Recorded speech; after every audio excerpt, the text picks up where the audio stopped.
Welcome guys.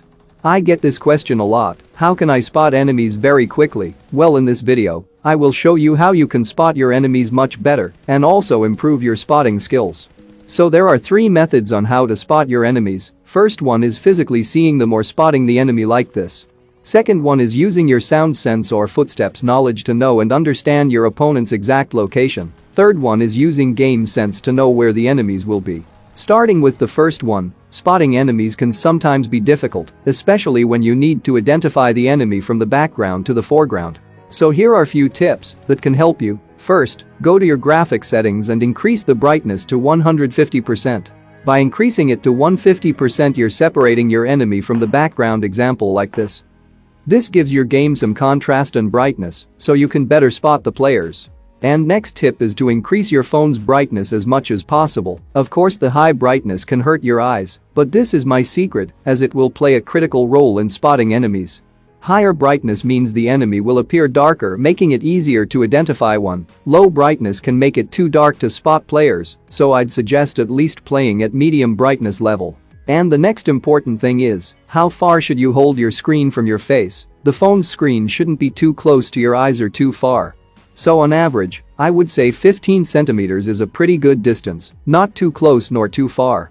But if you got an iPad, that's totally different scenario, so let's move on to the graphics settings.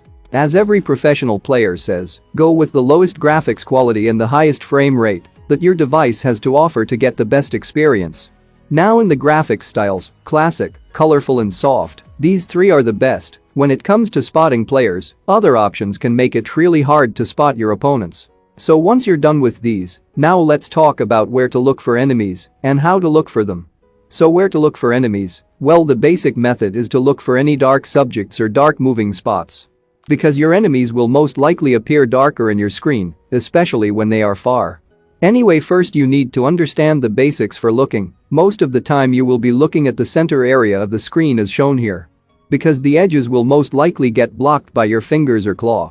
So this is the only area where you can focus, but it doesn't mean you will be able to look at this entire area at the same time. You can only remain focused on particular area.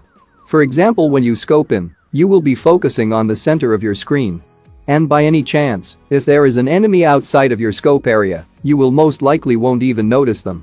This is also known as tunnel vision. But what I'm trying to say is, suppose you're looking at the left side of your screen, then you will lose the focus on the other side, because the human eyes are designed to remain focused on one thing at a time. And that focus area is very small. So this is why you need to do scans. When you're looking at hills or mountains, you usually do a horizontal scan like this.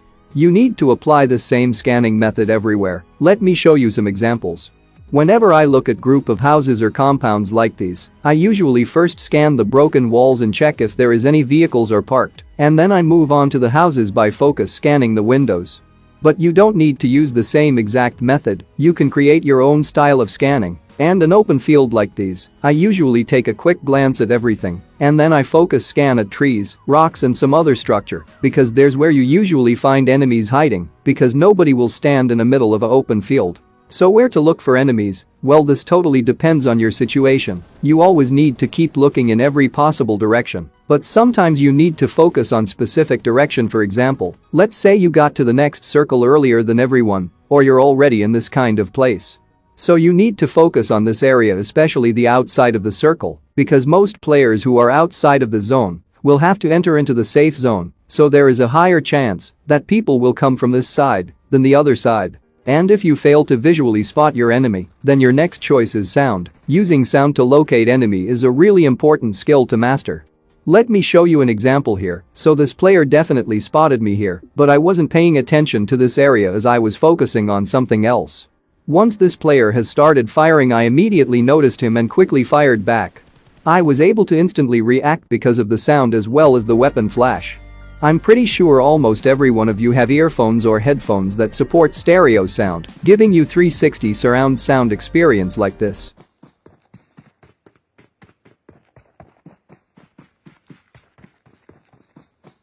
You can easily tell which direction you're getting shot, but knowing exactly which angle and where you need to look and spot is something you will learn over time. And understanding footstep sounds is a really good skill. You should be able to know how far your enemy by hearing to their footsteps. And sometimes just by hearing footsteps you can mentally imagine where they would be, which will make this easier. And finally, let's talk about using your game sense to guess where your enemies will appear. Game sense is something that everyone has, but everyone uses it differently. Let me show how I use my game sense. If I spot someone going into a house, I know that player will go upstairs because it's very obvious that higher floor gives more safe feeling. I don't know why, but most players will go upstairs. So I can predict the enemy's move in a house very easily and shoot through these windows like this. And another example where I'm gonna guess their next move. As you can see, this car is moving while I was healing, so after I'm done healing I couldn't find where they have gone. And if I open map and guess where they would have gone, there is only two ways to go to safe zone. They either go from this side like this, or they have to go from my side. If they did, I would have easily spotted them, so I think they went in this route, and they most likely will make a stop at these houses to heal up. So I'm gonna head towards that area, while also looking at this mountain, because in case, if they did climb up the hill I would have spotted them now. However, I saw the same car at my predicted location, so this is how you can guess your opponent's move, especially when they are moving into the safe zone.